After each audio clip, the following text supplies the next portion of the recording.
ఆరుగాలం కష్టించి పండించిన ధాన్యాన్ని అమ్ముకోవడానికి అరిగోస పడుతున్నారు రైతులు. 2 నెలల నుంచి ధాన్యం కొనుగోలు కేంద్రాల్లో ధాన్యం నిల్వలు పేరుకుపోతున్నాయి. మరోపక్క అమ్మిన ధాన్యానికి సంబంధించి పైసలు నెలలు గడుస్తున్నా అకౌంట్లలో పడడం లేదని మరికొందరు రైతులు ఆవేదన వ్యక్తం చేస్తున్నారు.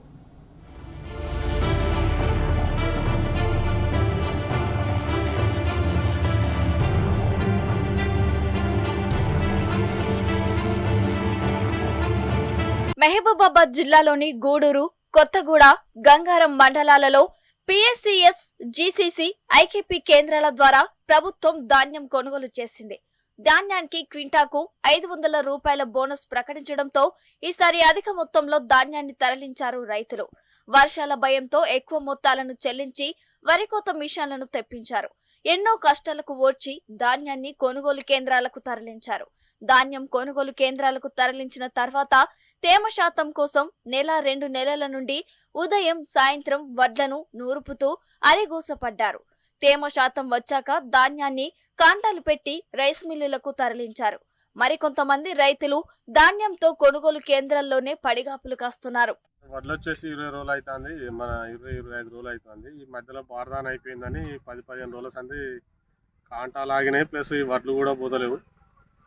ఈ వెనకశీరు వడ్లకి ఇబ్బంది అవుతుంది. అధికారులు కొంచెం స్పందించి మిగతా వడ్లకు ఆగిపోయిన వడ్లకు బారదాన అందించి తొందరగా కాంటాలు పెట్టించి వడ్లు సొసైటీకి తీసుకొని పోయి కొంచెం రైతులను ఆదుకోగలరని అధికారులకు నేను మనవి చేస్తున్నాను.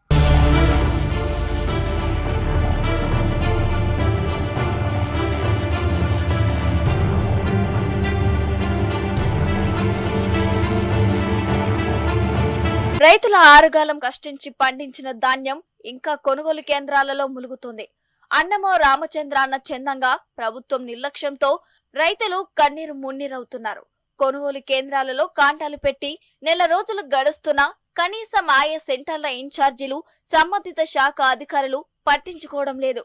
దాంతో చేసేదేమీ లేక రైతులు వడ్ల బస్తాల దగ్గర కాపలా కాస్తున్నారు. ఇప్పటి వరకు ఆయా మండలాలలో సుమారుగా 1.98 లక్షల బస్తాల ధాన్యం నిల్వ ఉన్నట్లు తెలుస్తోంది. ధాన్యం కొనుగోలు కేంద్రాలను ప్రారంభించి 3 నెలలు అయినప్పటికీ ఇప్పటి వరకు ధాన్యాన్ని మిల్లులకు తరలించడంలో అధికారులు నిర్లక్ష్య ధోరణి కొట్టొచ్చినట్లుగా కనబడుతోంది. ఇప్పుడు 20-25 రోజులు అవుతుంది కాంటా పెట్టి, అసలే పైసలు ఇంతవరకు పడతలేవు.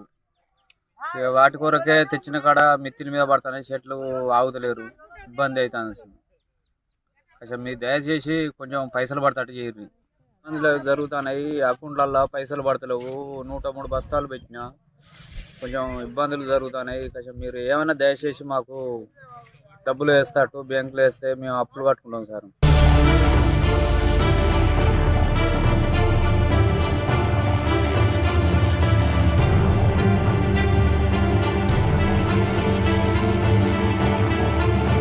ప్రభుత్వం కేటాయించిన మిల్లులలో ఇప్పటికే ధాన్యం బస్తాలు నిండి కిక్కిరిసిపోయాయి.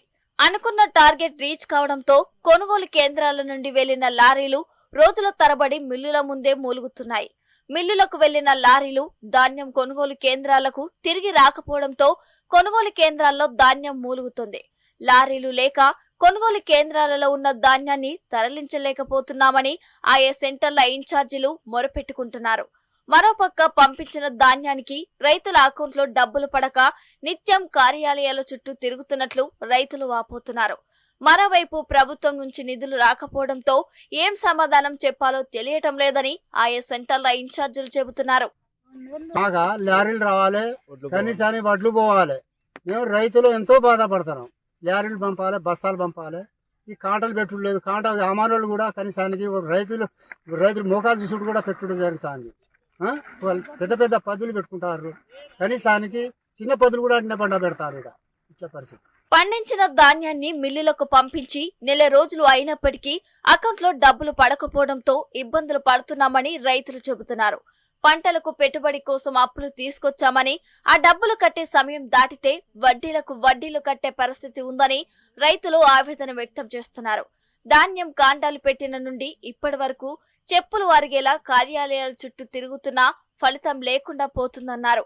రేపు మాపు అంటూ తిప్పడం తప్పితే అకౌంట్లో డబ్బులు పడటం లేదని, ఇప్పటికైనా కాంగ్రెస్ ప్రభుత్వం స్పందించి తక్షణమే రైతుల అకౌంట్లో ధాన్యం కొనుగోలు పైసలను జమ చేయాలని ఆయా మండల రైతులు కోరుతున్నారు.